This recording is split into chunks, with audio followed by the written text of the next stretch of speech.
The camera operators had seen Dr. Phil handle thousands of cases over 2 decades: addiction, betrayal, family feuds, paternity tests. But nothing prepared them for what happened when he opened that envelope. The studio went completely silent. The producers in the control room leaned forward in their chairs. Even the audience members who had been whispering moments before froze mid-breath. Dr. Phil stood there, holding a single piece of paper, his face transitioning from confusion to shock to something nobody had seen before: genuine disbelief.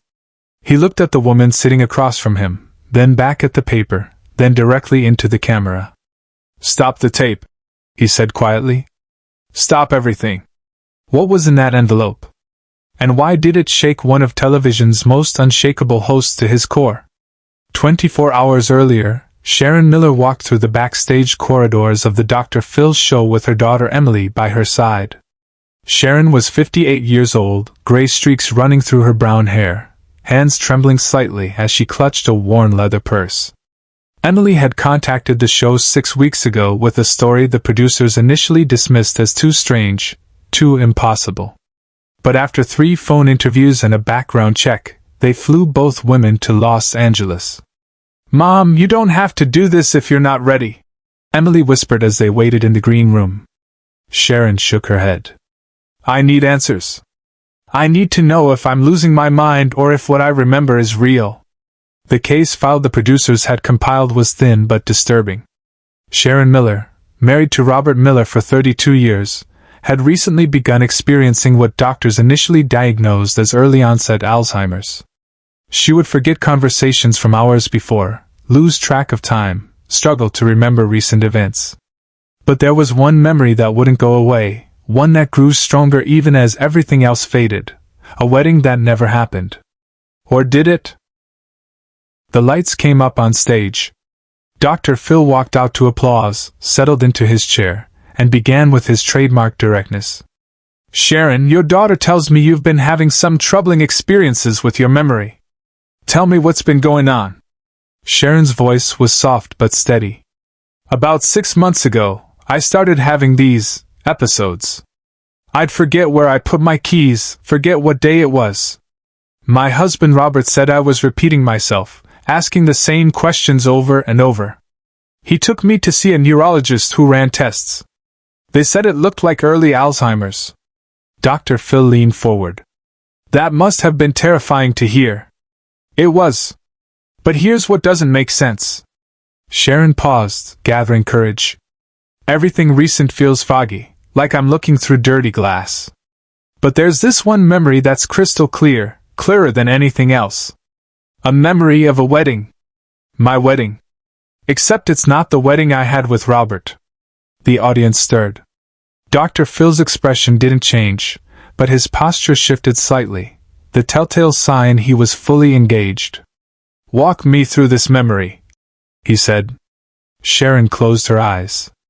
"I'm 19 years old. I'm wearing a simple white dress, not expensive, something I bought at a department store. There's a man standing next to me, not Robert. His name is James. James Crawford. We're in a courthouse, not a church. There are 2 witnesses I don't recognize. A judge is reading vows. I say I do. He says I do. We sign papers. And then nothing. The memory just stops." "How long have you been having this memory?" "It started about the same time as the other symptoms. But Dr. Phil, this memory doesn't feel like a dream or a fantasy. It feels real. It feels like something that actually happened to me." Emily spoke up from her seat next to her mother. "At first we thought it was just confusion from the Alzheimer's. But then Mom started remembering specific details. The date, the location, even the name of the courthouse. We looked it up. Everything she described was accurate. That courthouse exists. It handles civil marriages. The layout she described matches exactly." Dr. Phil paused mid-sentence. The studio went completely silent. He set down his notes and looked directly at Sharon with an intensity that made the moment feel less like television and more like a private conversation in a therapist's office. "Sharon, I'm going to ask you a question, and I need you to think very carefully before you answer. Have you ever been married to anyone other than Robert? No. Never. Robert is the only husband I've ever had. We got married when I was 23, had 3 children, built a life together. This memory, it makes no sense. It can't be real. Can it? Dr. Phil turned to Emily. What does your father say about all this? Emily's face tightened. He says Mom is sick. He says it's the disease creating false memories. He won't even discuss it. When we try to bring it up, he gets angry and shuts down. He wouldn't even come to the show today. He said it was a waste of time and that we're feeding into Mom's delusions. But you don't think they're delusions? No, I don't. Because 3 weeks ago, I did something Mom doesn't know about. Emily reached into her bag and pulled out a folder. I hired a private investigator. I gave him all the details Mom remembered: James Crawford, the courthouse, the approximate date. I asked him to search public records. The camera zoomed in on Dr. Phil's face as he took the folder. The audience was utterly still. He opened it slowly, scanning the first page. His eyebrows rose slightly. What did he find? Sharon asked, her voice breaking. Dr. Phil didn't answer immediately. He read further, flipped a page, then another. Finally, he looked up at Sharon with an expression that was equal parts compassion and concern. Sharon, according to these records, on June 14, 1985, you married a man named James Robert Crawford at the Clark County Courthouse in Nevada. You were 19 years old. He was 21. The audience gasped. Sharon's hand flew to her mouth. Emily grabbed her mother's other hand. That's impossible, Sharon whispered. I don't understand. How could I forget an entire marriage? Dr. Phil held up his hand. There's more. According to these records, that marriage was never legally dissolved. There's no divorce decree on file. No annulment. Which means... He let the implication hang in the air. Which means what? Sharon asked, though her face suggested she already knew. Which means that technically, legally, you may still be married to James Crawford. And if that's true, then your marriage to Robert Miller, which happened 4 years later, might not be legally valid. Subscribe and leave a comment, because the most powerful part of this story is still ahead. The revelation hit Sharon like a physical blow. She doubled over slightly, breathing hard. Emily wrapped her arms around her mother while a production assistant rushed over with water. Dr. Phil stood and walked to the edge of the stage, giving them a moment. I know this is overwhelming, he said gently. But we need to understand what happened. We need to fill in the gaps. Off camera, Dr. Phil made a choice no producer expected. He turned to his production team visible in the wings. I need you to contact this James Crawford. I don't care what it takes. Find him. I need to talk to him before the end of this show. He looked back at Sharon. And I need you to tell me everything you remember about that time in your life. Don't leave anything out, even if it seems unimportant. Sharon wiped her eyes and nodded. Over the next 20 minutes, a story emerged that was both heartbreaking and bewildering. At 19, Sharon had been living in Las Vegas, working 2 jobs to support herself after her parents disowned her for dropping out of college. She met James Crawford at a diner where she waited tables. He was charming, attentive, promised her a better life. After 3 weeks of dating, he proposed. They got married at the courthouse on her day off. It happened so fast, Sharon said. Looking back, I can see all the red flags I missed. But at the time, I felt like someone finally saw me, finally wanted me. What happened after the wedding? We went back to the apartment we were sharing. And then... Sharon's face scrunched in concentration. Everything gets blurry. I remember being sick. Really sick. I remember a hospital. Bright lights. Doctors asking me questions. And then I remember waking up in my aunt's house in California. She told me I'd had some kind of breakdown, that I'd been found wandering the streets confused and dehydrated. She took care of me for 6 months. Do you remember James during any of that time? No. It's like he just disappeared.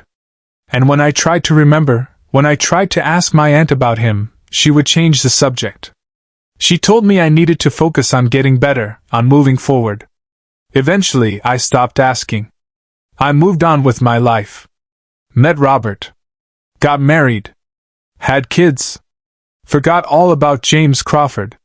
Dr. Phil sat back down, his expression thoughtful. Sharon, I want you to consider something. What if you didn't forget on your own? What if someone helped you forget? The implication was chilling. Before Sharon could respond, a producer approached Dr. Phil and whispered something in his ear.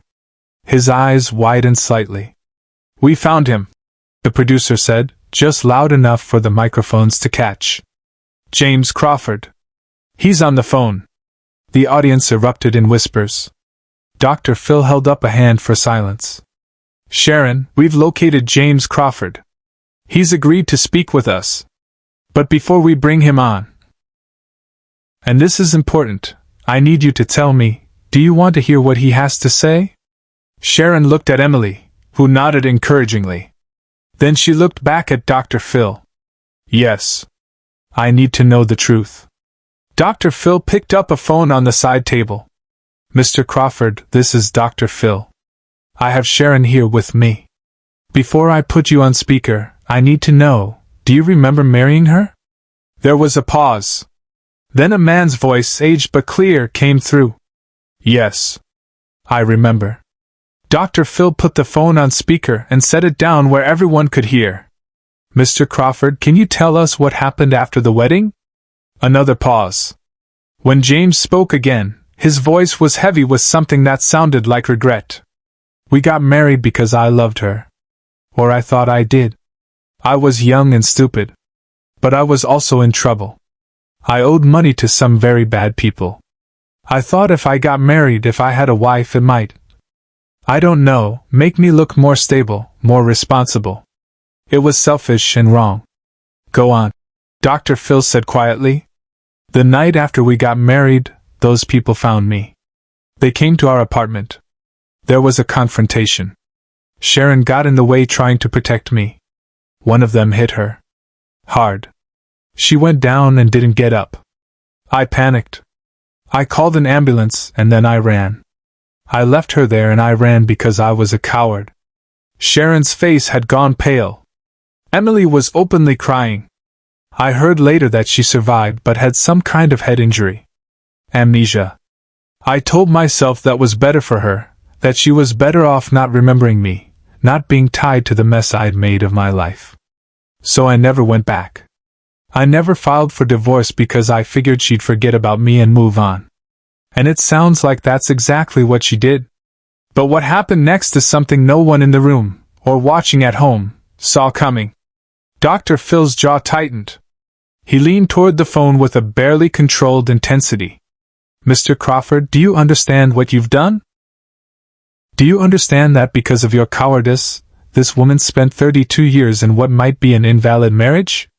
That she built a life, raised children, all while legally bound to you? That she's now suffering from a disease that's bringing back memories you hoped she'd never recover, and she's been tormented thinking she's losing her mind? I know. I'm sorry. Sorry doesn't cut it. Sorry doesn't give her back the years of confusion. Sorry doesn't undo the legal nightmare you've created. Dr. Phil stood up. I'm going to tell you what's going to happen. You're going to get yourself to a lawyer, today, and you're going to file for divorce. You're going to do whatever it takes to legally dissolve this marriage that should have ended 35 years ago. And then Sharon and her actual husband can remarry properly if they choose to. Do you understand me? Yes. Yes, I'll do it. And one more thing. Dr. Phil's voice softened slightly. You're going to apologize to her.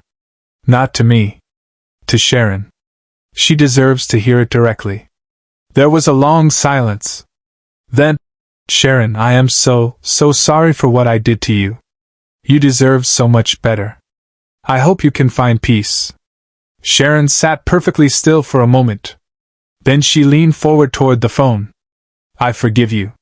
Not because you deserve it, but because I deserve peace. The line went dead. The audience rose to their feet in thunderous applause. Dr. Phil walked over to Sharon and handed her something, a small card with the name of a family attorney who specialized in complex marital cases. "This ends today," he told her. "You get your life back. You get your clarity back. And you get to choose your own path forward." 3 months later, the divorce was finalized. Sharon and Robert remarried in a small ceremony surrounded by their children. Her Alzheimer's symptoms stabilized with proper treatment and therapy. The false memories stopped haunting her because they were no longer false. They were simply the truth finally acknowledged. Dr. Phil kept the envelope from that day in his office. Not as a trophy, but as a reminder that sometimes the most powerful thing you can do for someone isn't to fix their problem, it's to believe them when everyone else says they're broken. Share and subscribe. Make sure this story is never forgotten.